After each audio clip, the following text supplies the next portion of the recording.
আসসালামু আলাইকুম। পঞ্চম শ্রেণীর শিক্ষার্থী, আজকে আমরা ইউনিট থ্রি লেসন 5-6 একটি যে সৈকতের যে activities look at the table in the activity D ask and answer the question. এখন আমরা অ্যাক্টিভিটি ডির আলোকে এই কোশ্চেনগুলোর অ্যান্সার করার চেষ্টা করব। এখন অ্যাক্টিভিটি ডিতে আমাদের কি বলছিল? অ্যাক্টিভিটি ডিতে আমাদের বলা আছে এখানে নেম, টাইম, সবগুলো টাইম। এখন সৈকত 6 PM কী করে? স্টাডি। 8 PM কী করে? Watch TV. 9 PM কী করে? Eat dinner. 10 PM help mom. 11 PM go to bed. Mother কী করে? Cook. 6 PM cook. 8 PM sew. 9 PM eat dinner. 10 PM wash dishes.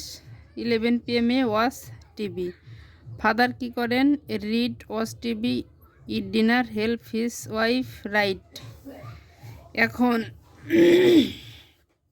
আমরা এই অ্যাক্টিভিটি ডির আলোকে কোশ্চেন নাম্বার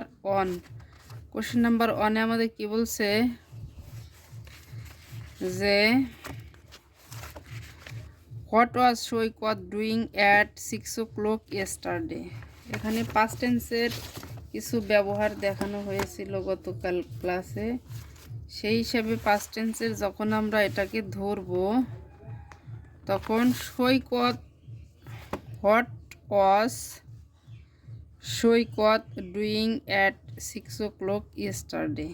গতকালকে সৈকত 6টার সময় কি করতেছিল। এখন এই প্রশ্নটার উত্তর আমরা অ্যাক্টিভিটি ডিতে পেয়ে যাব। সেটা কিভাবে? অ্যাক্টিভিটি ডিতে আমাদের দেওয়া আছে এই যে 6 AM সৈকত স্টাডি। 6 PM সৈকত আমাদের পড়াশোনা করছে। কি করছে? স্টাডি করছে। তাহলে আমরা কোশ্চেনের অ্যান্সার হিসেবে এভাবে লিখতে পারি,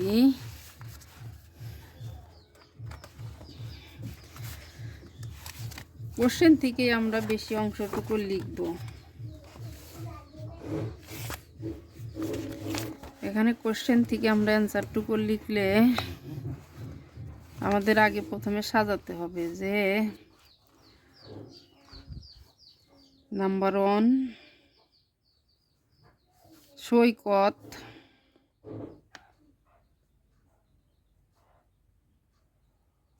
সৈকত was doing at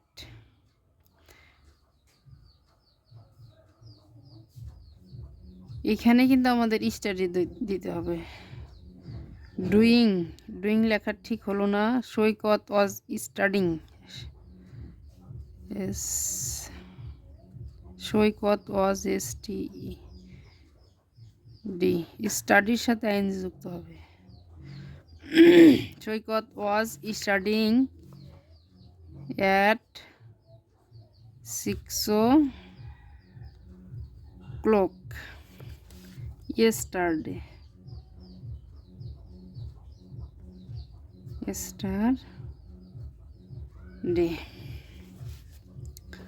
Number 2 who was reading at 6 o'clock yesterday। কে বই পড়তেছিল কালকে? কে বই পড়তেছিল? হু ওয়াজ। তাহলে সকাল রিড ফাদার। তাহলে আমাদের 2 নং প্রশ্নের অ্যান্সার আসবে যে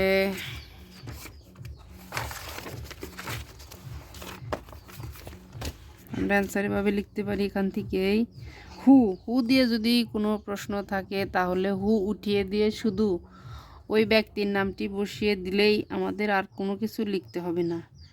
যেমন হু উঠিয়ে দিয়ে কে বই পড়তেছিল? ফাদার। ফাদার, আর কোনো কিছু চেঞ্জ করার দরকার নাই, যা আছে তাই। ওয়াজ রিডিং অ্যাট 6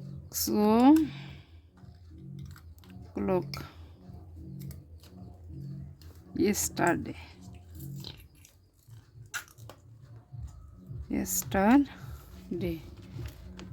Answer শেষ। Number 3, what were Saikat and his father doing at 8 o'clock? Saikat এবং সৈকতের বাবা রাত 8টার সময় কি করতেছিল? এই Saikat and father watch TV, দুইজনেই টিভি দেখতেছিল রাত 8টার সময়। তাহলে আমরা অ্যান্সারে এভাবে লিখতে পারি, সৈকত অ্যান্ড হিজ ফাদার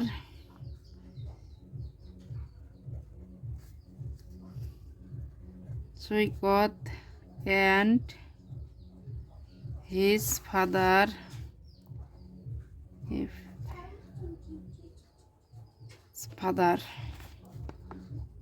দুইজন ব্যক্তি, যেহেতু এই জন্য ওয়ার এখানে কিন্তু ডু থাকবে না, ওয়াচিং হবে। ওয়াচিং টিভি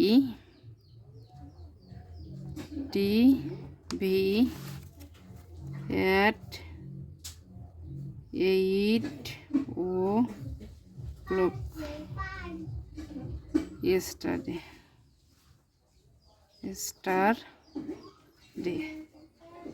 নাম্বার 4 কি বলছে? Who was helping his mom at 10 o'clock yesterday? কে তার মাকে? নিশ্চয়ই সৈকত। এখানে আর কোনো কিছুর দরকার নাই, শুধু হু পরিবর্তে আমরা সৈকত উঠিয়ে দেব। Saikat was helping his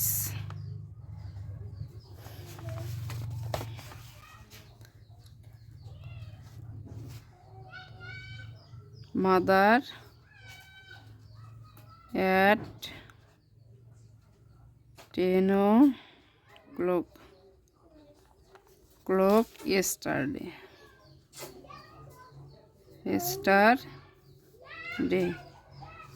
Number 5, who was watching TV at 10 o'clock yesterday? কে টিভি দেখতেছিল রাত 10টার সময়? রাত 10টার অ্যাক্টিভিটিসে আমরা দেখি mother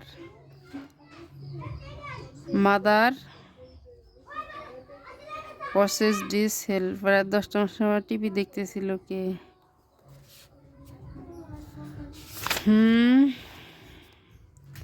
who was watching TV at 10 o'clock yesterday? রাত 10টার সময় আমাদের কি এখানে কেউ টিভি দেখতেছিল? ওয়াচ টিভি, 10টার সময় কেউ টিভি দেখতে ছিল না, তাহলে এখানে হবে 11। তাহলে আমাদের কিন্তু রাত 10টার সময় কেউ টিভি দেখতেছিল না, ঠিক আছে? এই যে রাত 10টার সময় আমাদের কেউ টিভি দেখতে ছিল না, সেই ক্ষেত্রে উত্তর হবে এরকম, নোবডি, কেউ না।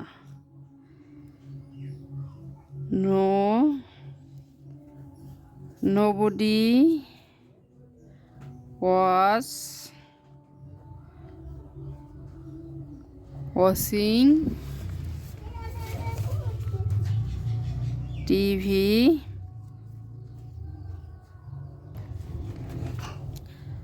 at 10 o'clock yesterday.